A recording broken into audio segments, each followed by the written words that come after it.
Queria saudar o senhor vereador Zé do Carmo, meu presidente em exercício da Câmara Municipal, saudar o vereador João Alfredo, que fez a proposição. Eu vou tentar expor em 30 minutos, né, eu devo dizer o seguinte, que desfazer colocações não precisamente verdadeiras dá mais trabalho do que fazê-las, né? Mas eu vou tentar me ater ao tempo. Eu primeiro queria colocar o seguinte para vocês. Quando se trata de ciência do clima, e por isso é um absurdo fazer a negação dessa ciência, nós falamos de algo que tem um histórico, que não vem de hoje. Ao mesmo tempo, é preciso que nós saibamos o que é que são os painéis do clima, que tem sido alvo de tantos ataques, né, geralmente gratuitos e por vezes eu diria levianos. Na verdade, a nossa ciência, a ciência do clima, ela se inicia com uma característica mais ligada à ciência moderna no século XIX, quando os primeiros cientistas, no caso Fourier, encontraram qual era a composição química da atmosfera terrestre.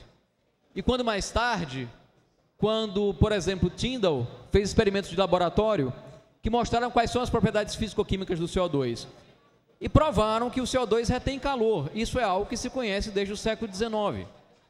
Ainda ao final desse século, Lord Arrhenius, um cientista químico famoso, que inclusive é lecionado nos bancos da escola, Lord Arrhenius fez a primeira estimativa da influência possível do dióxido de carbono no clima. E é interessante que, após muitas contestações, ciência funciona com base na checagem de hipóteses e de evidências, após muitas contestações, as estimativas de Arrhenius, feitas no século XIX, se mostraram verdadeiras. E eu realmente acho impressionante que hoje, no século XXI, quando os nossos supercomputadores, quando os nossos satélites, quando a rede de observações terrestre apenas confirma tudo isso daí, haja ainda espaço para negação. Sem exagero, eu considero algo similar a defender geocentrismo ou defender terra plana nos dias de hoje. Então isso tem histórico, tem histórico. Algo que foi crucial no desenvolvimento dessa história é a chamada curva de Killing, é a curva que mostra a evolução da concentração de CO2 atmosférico na atmosfera terrestre a partir do final dos anos 50. E é uma ciência que se desenvolveu rapidamente desde então, graças a toda a parafernália de observações, de supercomputadores, de satélites. E aí vejam bem, o que é que um painel de clima faz? Primeira coisa que é preciso limpar o meio de campo. Falam que os cientistas do IPCC, isso ou aquilo. Primeira coisa, não existem, aspas, cientistas do IPCC. Como todo painel de clima, e é importante vocês ouvirem isso de quem trabalha em um, o que os painéis fazem não é nada novo, não é introduzir nada de diferente. Os painéis apenas pegam a literatura científica, o que sai em Science, Nature, nos jornais da área, e elaboram a partir de referências científicas já verificadas, realizam a elaboração de um compêndio. Os relatórios dos painéis de clima são compêndios da literatura científica, ou seja, aquilo que foi revisado pelos pares, aquilo que foi publicado na literatura, testado, retestado, verificado, entra nos relatórios dos painéis. Essa é a conformação dos painéis de clima. Quem participa? Quem participa dos painéis de clima? No caso do IPCC, são cientistas de todo o mundo, com uma preocupação em haver balanço regional, para que não se concentrem em cientistas de países como os Estados Unidos, a Inglaterra e a Alemanha, e um balanço de gênero, inclusive. Há, evidentemente, rigorosos critérios de mérito. Cientistas convidados a elaborarem esse documento são a elite, são a nata da ciência do clima mundial. No caso do Brasil, o Brasil tem vários pesquisadores participando do IPCC, né? Tem rosto, tem nome, tem cara, tem trajetória. Uma trajetória que exige respeito. Para se ter uma ideia, peguei apenas 2 exemplos de 2 participantes brasileiros do IPCC. Dr. Carlos Nobre e Dr. Paulo Artacho. Alguém que publica mais de 200 artigos em periódicos científicos e recebe mais de 8.000 citações pela relevância do seu trabalho, ou alguém que tem 11 publicações nas 2 principais revistas, nos 2 principais periódicos científicos mundiais, como Science e Nature, sinceramente, não podem ser acusados do tipo de coisa que vem sendo acusados. Painel Brasileiro de Mudanças Climáticas. Nós recentemente lançamos o relatório, ou melhor, o sumário do relatório para o grupo 1, que é o grupo de bases físicas da mudança climática sobre o Brasil e a América do Sul. Essa é a lista. Vocês podem confirmar no site do PBMC, mandarei o link em seguida, ao final da apresentação, e podem verificar o currículo e a trajetória de cada um desses cientistas. É por isso que eu digo, é muito leviano alguém, isoladamente, vir acusar toda uma comunidade de falsificação e distorção. Isso é uma ofensa grave à comunidade científica. É leviano e irresponsável. Mas o fundamental não é a questão da autoridade, não é quem diz. Não é isso que eu estou querendo discutir aqui. A questão fundamental são as evidências. Ciência se faz com base em evidências. E quais são as evidências? A primeira delas é a seguinte: é de que na escala instrumental, ou seja, desde quando se tem equipamentos de medida, termômetros espalhados em estações de superfície no globo, o planeta tem aquecido. A linha não deixa dúvida, não há dúvida sobre isso. As temperaturas se elevam década após década. Ainda que exista variabilidade natural, as flutuações de um ano para o outro, a figura de baixo não deixa dúvidas. Principalmente a partir da metade do século XX, cada década é mais quente que a década que lhe antecede. Isso é medido, isso é dado instrumental observado. Até aí não há nada de modelagem. Nós usamos modelos para quê? Para prever o futuro. Afinal de contas, nós não temos uma terra de reserva para fazer experimentos. O que nós podemos fazer é usar modelos de computador para simular. Da mesma maneira como num jogo de futebol, meus caros, o treinador não consegue trazer a outra equipe, o adversário, para treinar. Ele faz um treino coletivo. Ele enfrenta um time simulado. Ele faz uma simulação de jogo para reproduzir o melhor possível as condições que ele vai encontrar com o adversário. É isso que a gente faz com modelos. Não há outra alternativa. Mas isso aí não é modelo não, isso é observado. É o que já foi verificado.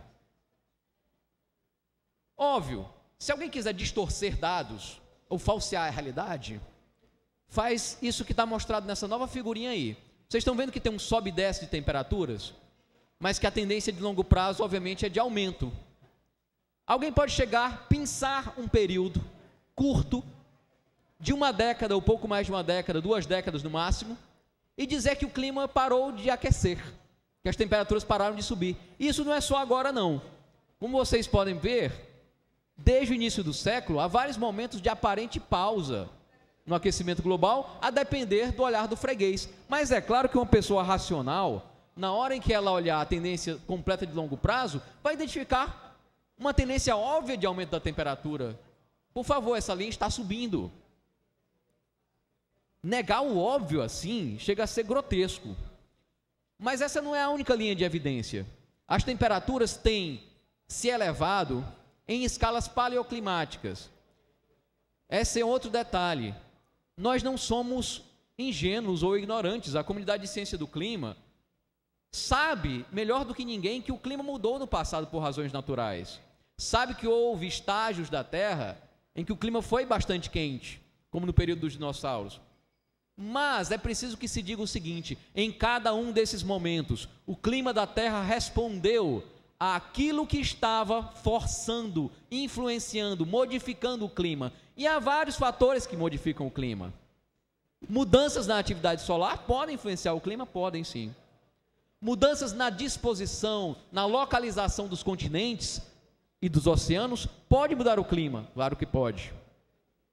Mas a composição química da atmosfera é fundamental, como nós veremos, para determinar as características do clima terrestre. E aí, se nós olharmos para os últimos 1000 anos, sim, fundamental olhar esse gráfico porque ele contém várias fontes de dados. Cada linha é uma fonte de dados diferentes. E com algumas diferenças, óbvio, existem sim incertezas, sempre haverá algum grau de incerteza, porque nenhum equipamento mede com 100% de precisão. Mas se nós olharmos bem a figura, todas elas convergem para a mesma lógica. Existia um período relativamente frio, na história relativamente recente da humanidade, entre os séculos 16 e 19, chamado Pequena Era do Gelo. Houve uma anomalia quente na Idade Média, por volta do ano 1000 a 1200. Isso é perfeitamente atestado nos dados paleoclimáticos. Mas duas coisas se evidenciam. Primeiro, o aquecimento atual, que fica na parte direita do gráfico, ele é sem precedentes. Ele é muito mais significativo que as anomalias medievais. E esse é um ponto fundamental. Aqui se trata de uma média sobre uma grande área, sobre o hemisfério norte inteiro. Nós não podemos olhar para pontos isolados. Isso sim é distorcer informação. Quando nós pegamos uma grande área como a média do hemisfério norte inteiro, é muito claro que o aquecimento atual é sem precedentes. As temperaturas são mais quentes do que aquelas verificadas em qualquer período dos últimos 1000 anos. Além disso, o ritmo de mudança é muito mais acelerado. E quanto aos últimos 10.000 anos, o que se pode dizer? De novo, isso é cada linha, você vê que é um emaranhado de linhas nesse gráfico. Cada linha é um dado. A linha do meio é a média. Veja bem, nós cientistas não somos irresponsáveis. Nós não tomamos uma única linha de evidência, uma única informação para emitir conclusões. Nós nos baseamos em um conjunto de evidências. E o conjunto de dados disponíveis para os últimos 10.000 anos, período conhecido como Holoceno, de relativa estabilidade climática e de relativo aquecimento em relação às eras glaciais, mostra que o aquecimento do presente, de novo, não guarda precedentes nos últimos 10.000 anos. E mais, e que a taxa de aquecimento do sistema climático terrestre hoje é mais significativa, é mais acelerada do que aquela que ocorreu quando do término da última era do gelo, precisamente há 10.000 anos atrás. Um outro detalhe importante, o aquecimento é global, não significa que ele se dá por igual em todos os momentos e em todas as regiões da Terra, mas se nós pegarmos um mapa das mudanças de temperatura de 1901 até o presente, não existem regiões da Terra, como se verifica aí, com resfriamento. Todas as regiões aquecem. E eu tive a surpresa de ouvir alguém dizer que se trata de um efeito urbano. Como assim? Como efeito urbano? Onde estão as ilhas de calor urbanas no meio da Sibéria? Perdoe-me, isso é falsear a ciência, né? Isso sim é distorção e manipulação, né? Também vocês devem ter ouvido, a imprensa inclusive, infelizmente, parte dela prefere vender a manchete do que prestar um serviço realmente de mostrar uma informação confiável. Vocês devem ter visto uma figura como essa recentemente, que é alardeada por negacionistas, por pessoas sem compromisso com a ciência, é alardeado como sendo uma recuperação do gelo do Ártico. E aí eu queria chamar a atenção para duas coisas. Em primeiro lugar, de um ano para outro, de 2012 para 2013, isso não tem representatividade. 2012 foi um recorde de mínimo, tá? Mas se nós olharmos a série completa, a evolução completa do degelo, tem alguém capaz aí de dizer que o gelo do Ártico está se recuperando? Porque de 2012 para 2013 ele cresceu? Sinceramente, basta olhar para a linha, basta olhar para o gráfico. É uma questão de racionalidade. Os negacionistas, a cada subida de um ano para o outro, eles poderiam anunciar uma recuperação do gelo. É assim que eles veem. Mas uma pessoa racional enxerga dessa forma a evolução da criosfera ou do gelo terrestre. Nós temos uma calota polar derretendo a olhos vistos. E como é possível alguém que se diz da ciência ou da academia negar fatos? Eu discuto a opinião. Agora, eu não discuto com termômetro. Eu não discuto com satélite. Eu não discuto fatos objetivos. Isso é um ponto definitivo e nós realmente deveríamos falar de coisas sérias aqui. Nós deveríamos falar de políticas públicas sobre como enfrentar um problema real. O outro detalhe é, ainda que a área do gelo tenha se expandido de 2012 para 2013, o gelo do Ártico continuou a perder em volume.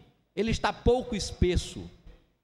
Na realidade, o balanço de gelo de 1979, há pouco mais de 3 décadas atrás, até o presente, mostra claramente que o Ártico perdeu 80% do seu gelo marinho no verão. Isso é mostrado por satélite.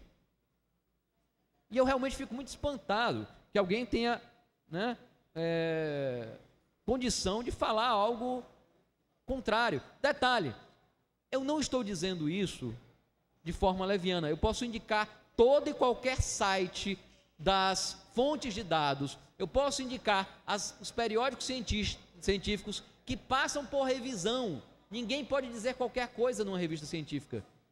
Todos os artigos são revisados, erros são corrigidos, métodos são questionados antes da publicação.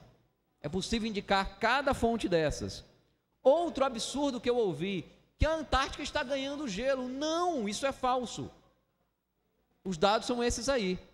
A Groenlândia está perdendo gelo. Groenlândia está ali do lado direito, quase toda em vermelho. A Antártica, Alexandre, a Antártica tem uma área em azul grande e tem uma áreazinha em vermelho. Ok, correto?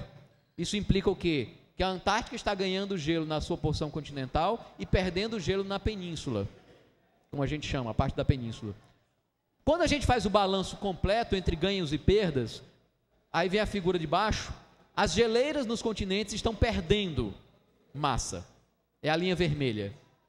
Tudo o que vocês estão vendo aí subindo é degelo, é quantidade de gelo perdido em equivalente em água líquida, em coluna de água líquida, a altura dessa coluna. Em seguida, em verde, tem a perda de gelo da Groenlândia. E mais abaixo, em tons azulados, é o balanço de massa da Antártica. A Antártica teve um período nos anos 90 em que ela não perdeu e não ganhou massa no balanço. Mas, a partir do início do século, ela passou a perder massa também, assim como a Groenlândia. Ou seja, não existe nenhuma massa significativa de gelo no planeta que esteja se recuperando, pelo contrário. Pelo contrário. Outra evidência bastante forte, os oceanos estão elevando o seu nível. Isso ocorre por quê? Porque, como qualquer objeto aquecido, a água do mar se expande.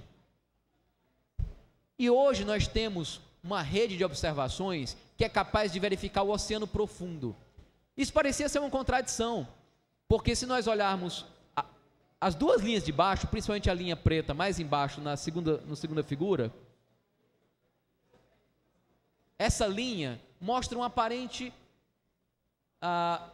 refreamento do aquecimento do oceano na sua parte de cima. Sim, isso é verdade. Mas então por que o oceano continuava a subir? A resposta está aqui. Porque nós agora somos capazes de medir o que acontece na profundidade do oceano. Tem muito calor se acumulando no oceano profundo. Esse calor é responsável por expandir os mares, levá-los a subir. Afinal de contas, os oceanos acumulam 93% do calor retido na Terra por efeito estufa. E um detalhe, hoje em dia, o Pacífico está no que a gente chama da fase fria, ou fase negativa da sua oscilação decadal. O Pacífico tem oscilações. Ele tem fases em que ele favorece a formação de El Niños, que são eventos quentes e que geralmente produzem secas no Nordeste. Nesse período, ele produz mais laninhas. É um período que tende a um resfriamento do Pacífico. É o que a gente pode ver aqui no finalzinho do gráfico. Vocês sabem o que deve acontecer quando esse calor que está se acumulando no fundo do oceano voltar à superfície na fase quente dessa oscilação? Esse calor vai ser devolvido à atmosfera. Isso vai ser lançado na atmosfera, jogado na atmosfera. E é muito provável que um aquecimento mais acelerado apareça. A pergunta que deveria estar sendo feita não é porque nós temos visto menos aquecimento nos últimos anos. Não é isso. A pergunta que deveria ter sido feita é: como com tantas laninhas não houve resfriamento? Isso sim. E a resposta é muito clara. Porque hoje, mais do que os ciclos naturais, as oscilações, como a oscilação do Pacífico, existe um fator dominante. E esse fator é antrópico, como veremos. Todas as linhas de evidência apontam numa direção só. É tudo encaixado, é tudo coerente. As temperaturas sobem, os oceanos dilatam e elevam seus níveis, a atmosfera esquenta em toda a extensão da sua parte inferior, a perda de gelo no Ártico, na Groenlândia, na Antártica, diminuição da cobertura de neve. Tudo isso é encaixado por várias fontes de evidência. Cada gráfico desse tem várias linhas, isso significa uma fonte de dados diferente. Todas elas mostram a mesma coisa. E as causas quais são? Alguém poderia dizer: é o Sol, afinal de contas a energia que vem para alimentar o sistema climático terrestre, ela vem do Sol. Mas isso é uma obviedade que é o Sol. Não, não é o Sol, lamento. Se fosse o Sol o responsável pelo aquecimento global, a primeira coisa que teria acontecido as temperaturas teriam caído desde meados do século. O Sol está hoje em baixa atividade, um mínimo relativamente prolongado. E se vocês compararem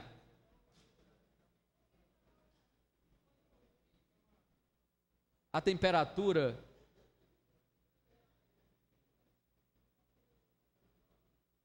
e a atividade solar desce, setinha em azul. A temperatura sobe, seta em vermelho. Não, não tem sentido isso. Não tem sentido algum. Mas aí tem um outro detalhe. Isso é o que eu posso dizer que é uma verdadeira pá de cal nessa ideia de que fosse o Sol. O Sol nos ilumina a partir de cima, correto? A partir do espaço.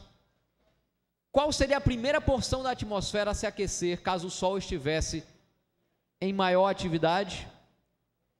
Seria a estratosfera, é a parte de cima. Isso, inclusive, porque ela contém ozônio, que absorve boa parte da energia solar. Mas a estratosfera vem resfriando. O que vem aquecendo é a parte de baixo da atmosfera. É a parte de baixo da atmosfera que aquece. Outro detalhe, as contas. Gente, nós viemos das ciências exatas. Nós precisamos fazer contas sobre isso. O Sol lança 342 watts por metro quadrado de energia na Terra. Watt é a medida que a gente usa para a energia de uma lâmpada, ou de um ferro de engomar, ou de qualquer aparelho que se tem em casa. O Sol fornece a cada metro quadrado da Terra 342 watts. 30% disso é refletido. Detalhe, as variações de atividade solar respondem por apenas 0,1% desse valor.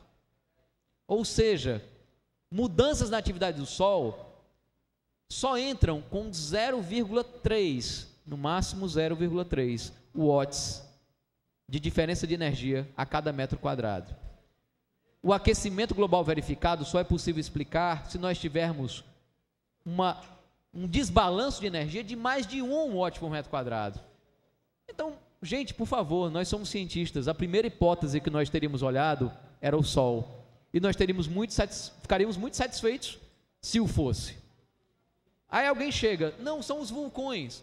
Não, ainda que os vulcões sejam uma força geológica bastante poderosa, como a foto aí do Tambora que explodiu nos anos de 1820, o efeito dos vulcões, o efeito imediato dos vulcões é de resfriamento, quando eles lançam material na atmosfera que leva à devolução de radiação solar para o espaço. No entanto, a longo prazo, os vulcões poderiam contribuir, lançando gases de efeito estufa, que nós veremos, sim, são muito importantes. Mas tem um detalhe: as estimativas são no máximo, de que os vulcões emitem CO2 numa quantidade 100 vezes menor do que as emissões humanas. Mesmo uma erupção explosiva, como a do Pinatubo, ela produz apenas 42 milhões de toneladas de CO2. Isso é 800 vezes menos do que as nossas termoelétricas, automóveis e queimadas emitem, senhores vereadores e público. Sabe, isso aí realmente não tem sentido. Ou seja, se não é culpa do Sol e nem culpa dos vulcões, o que é? Nós investigamos tudo isso. O painel, o IPCC, surgiu em 88, quando a ONU lançou a pergunta: o clima está mudando? Se está mudando, quais são as causas? Vocês podem me dar a resposta? Foi preciso muito tempo para se chegar a essas respostas com tanta força. Vocês imaginem o que é que milhares e milhares de cientistas no mundo inteiro publicando, e como eu disse, os cientistas que elaboram os relatórios do IPCC são apenas aqueles que fazem a síntese. Isso é o trabalho da comunidade inteira. Você imagina que são milhares de cientistas, milhares de alunos de pós-graduação do mundo inteiro investigando essas causas. É óbvio que alguém já olhou para isso, tudo que os negacionistas levantam. A causa é muito clara hoje. São as emissões humanas de gases de efeito estufa, principalmente a queima de combustíveis fósseis. Aí alguém pode chegar e dizer, nessa figura eu sei que os números vocês não vão conseguir enxergar, mas sim, na realidade,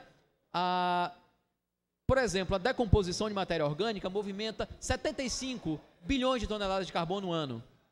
Isso é cerca de 8 vezes o que nós humanos emitimos. Isso é verdade. A fotossíntese movimenta 150. Isso é cerca de 15 vezes o que nós humanos emitimos. Isso é correto. Mas existe um erro crasso nessa análise. Qual é?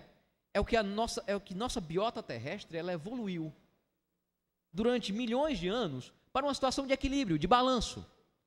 150 bilhões de toneladas são capturadas da atmosfera via fotossíntese. O mesmo valor é devolvido via respiração e decomposição. Uma maneira fácil de pensar isso aí: pense no seu orçamento, pense no seu salário. Você já pensou um déficit, um rombo de 10% no seu salário todo mês? Geralmente as pessoas têm as contas equilibradas. Você recebe X, você gasta X. E isso mantém o seu equilíbrio financeiro. O que acontece se um gasto extra aparecer e todo mês você tiver de gastar 10% a mais do que você tem? Qual é a consequência? Em poucos meses, um desequilíbrio evidente. E aí vem a pergunta, algumas pessoas dizem também, mas os gases de efeito estufa não são em pequena quantidade? Como eles podem fazer tanta coisa? Será que eles realmente são importantes? De fato, a composição química da atmosfera terrestre é variada, e os componentes majoritários, aqueles que são a maior parte da atmosfera, oxigênio e nitrogênio, não são gases de efeito estufa, não interagem com radiação infravermelho, não prendem calor. Quem faz isso são moléculas com 3 átomos ou mais, como o CO2, como o vapor d'água, como o metano, que ao encontrarem radiação infravermelha, ou seja, calor, absorvem essa energia e devolvem parte dessa energia para a Terra. Aí alguns dizem, mas são só 400 partes por milhão, isso é pouco. Vapor d'água também é pouco na atmosfera, mas são eles que fazem a diferença. Tanto é que se a atmosfera da Terra tivesse só oxigênio e nitrogênio, que não prendem calor, a Terra seria 33 graus mais fria. Existe um efeito estufa natural. Vapor d'água, dióxido de carbono e metano, dióxido nitroso e outros gases exercem um efeito estufa natural que mantém a Terra 33 graus mais quente do que seria sem eles. Evita, por sinal, que a Terra seja um planeta inóspito, gélido. Mas todo mundo aqui sabe que o que diferencia o remédio do veneno é a dose. Esse efeito estufa natural, que permitiu que a biota terrestre evoluísse em função dele, ele é adequado às formas de vida que hoje habitam o planeta. Mais efeito estufa, e aí vejam, a quantidade de gases que nós temos é suficiente para aquecer a Terra 33 graus. Se nós adicionarmos mais gases, o que é que vai acontecer? É muito óbvio, o planeta aquece, porque mais calor fica preso, mais calor fica retido. E evidentemente, vários graus podem ser elevados na temperatura, mesmo com mudanças relativamente modestas na composição química da atmosfera. E essa concentração tem subido de forma muito acelerada, desde a era pré-industrial, em comparação com os últimos 10 mil anos. Nunca esteve tão alta nos últimos 800 mil anos. E se nós olharmos para uma trajetória ainda mais antiga, nós veremos que a concentração de dióxido de carbono na atmosfera hoje não tem precedentes em 3 milhões de anos. Nesse período, o Ártico não tinha uma calota polar estável. Nós precisamos aprender com o passado geológico da Terra. Aí vem a questão. Dizem que nós cientistas somos alarmistas por estarmos alertando sobre isso. Alarmista no dicionário é aquele que espalha boato alarmante. Não, aqui não é boato alarmante, isso aqui é ciência séria.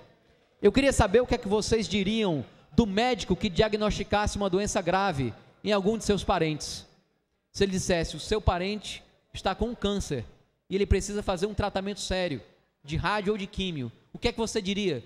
Que ele é um alarmista? Irresponsável? Não. Ele seria irresponsável se ficasse calado. Na verdade, gente, o IPCC não tem nada de alarmista, o IPCC é conservador. Por quê? Primeiro, pela natureza do trabalho.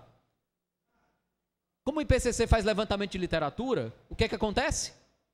É uma síntese, não tem nada de extraordinário ali, é aquilo que já é conhecido na ciência. É apenas para fazer o compêndio, tirar conclusões gerais e apresentar de público. Segundo, o IPCC é diverso em sua composição.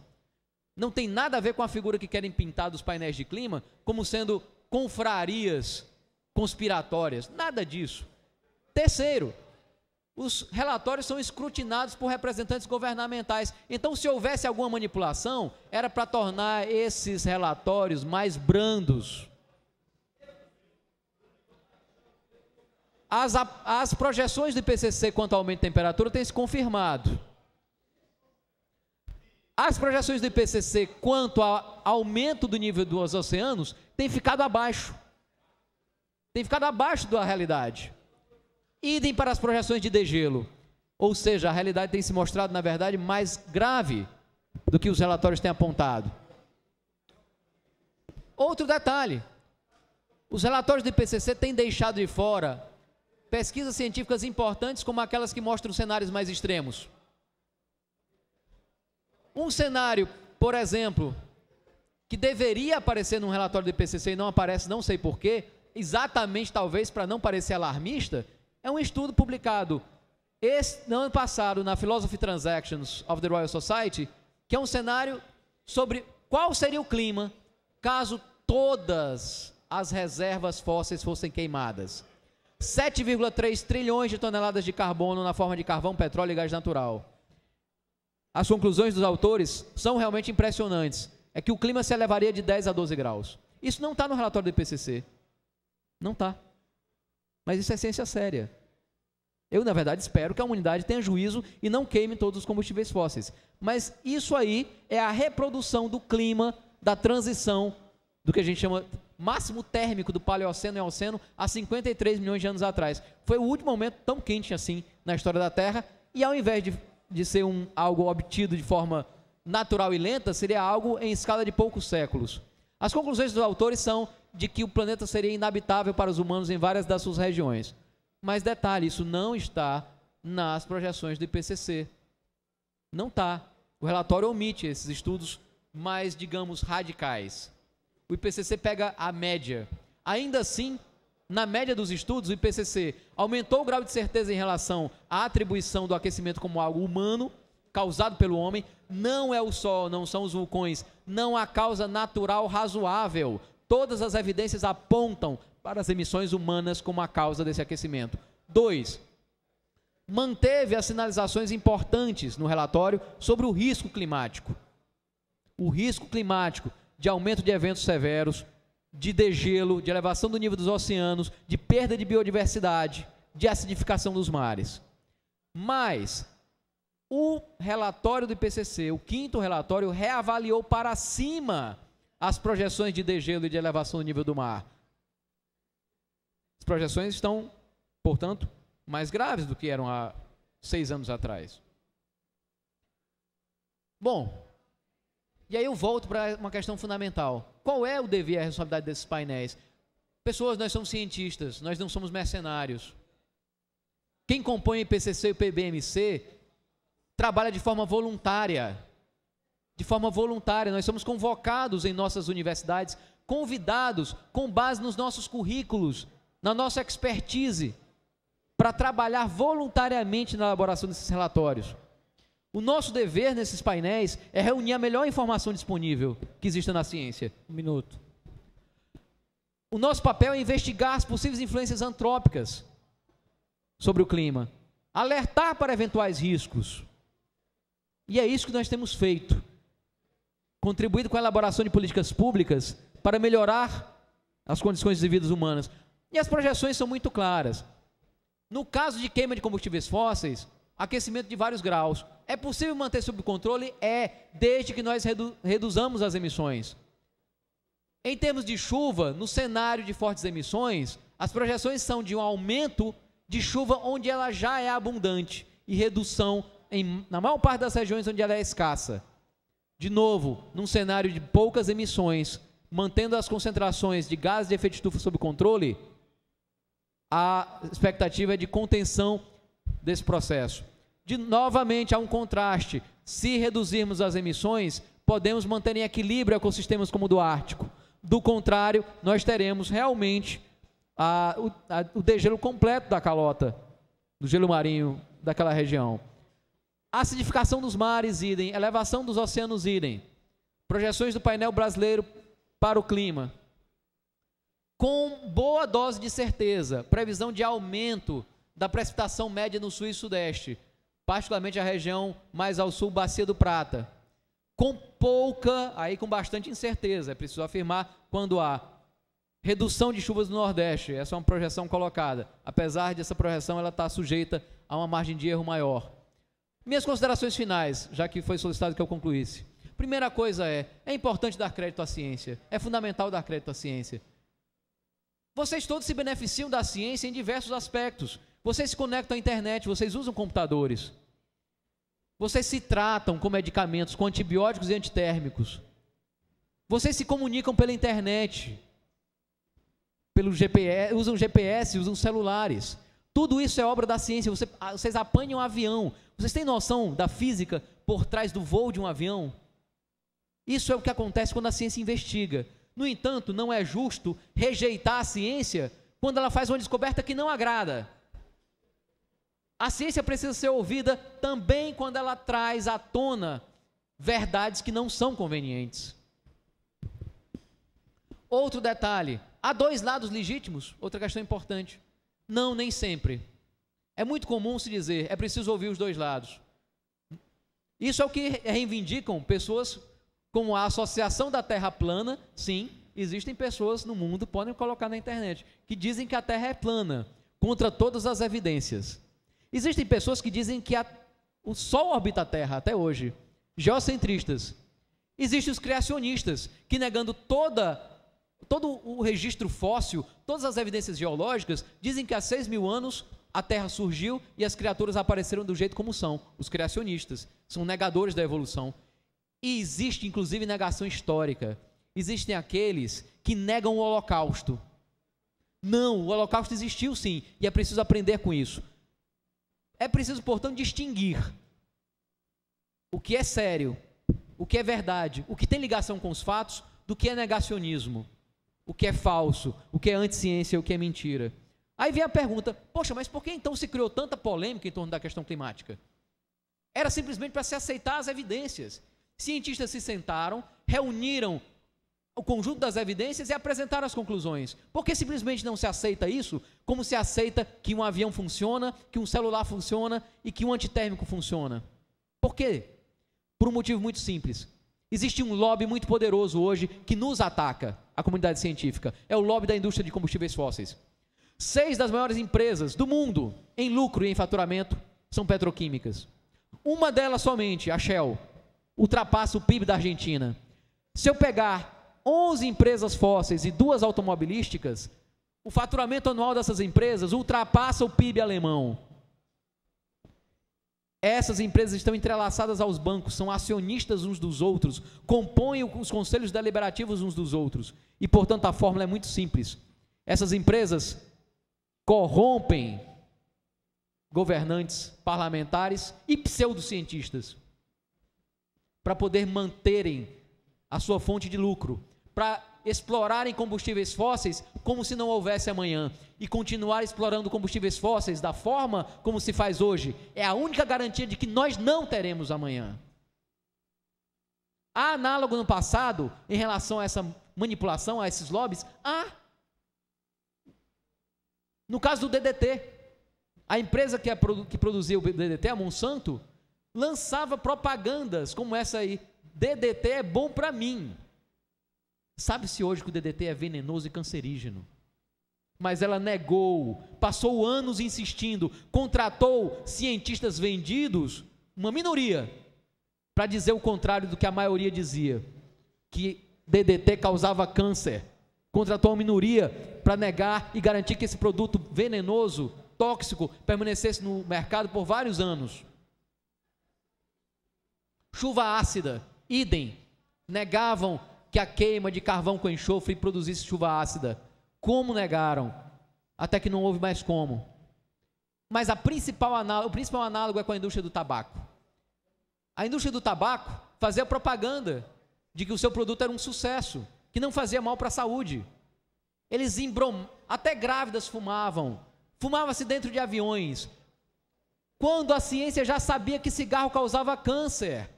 Experimentos com cobaias, amostras estatísticas junto à população, todas as evidências estavam lá. Por que eles adiaram por 20, 30 anos medidas de combate e de contenção ao cigarro? Por que nós não conseguimos evitar tantas mortes causadas pelo fumo? Porque o lobby da indústria tabagista, da indústria do cigarro, falsificou a ciência, usando das mesmas táticas sórdidas que hoje usa contra a ciência do clima. As duas fontes de fumaça fazem a mesma coisa, só que a segunda é muito mais poderosa que a primeira. Nós, cientistas, estamos sim enfrentando um lobby muito poderoso, e é preciso deixar claro: nós não abdicaremos do nosso papel, enquanto cientistas e enquanto cidadãos, de analisar de maneira objetiva, de maneira séria, os dados e as informações, de reunir o que de melhor o conhecimento científico, que de melhor o conhecimento humano reuniu a respeito do clima, e com base nesse conhecimento, alertar a humanidade para os riscos associados a transformações recentes na atmosfera terrestre, causadas, sim, pelas atividades humanas. Esse é o nosso papel. Caso daqui a alguns anos mudanças climáticas sérias comecem a produzir fortes danos, restrições à segurança alimentar e hídrica, perda de biodiversidade, expulsão de famílias das costas e de regiões atingidas por eventos severos, vocês iriam nos cobrar. Vocês sabiam e não nos disseram nada. Não, eu prefiro hoje a condição de ser vítima de indivíduos levianos e nada honestos, que caluniam, que difamam a ciência do clima, mas manter uma posição firme em defesa da ciência, do que na verdade correr o risco de mais tarde ser chamado de covarde e pusilânime. É isso.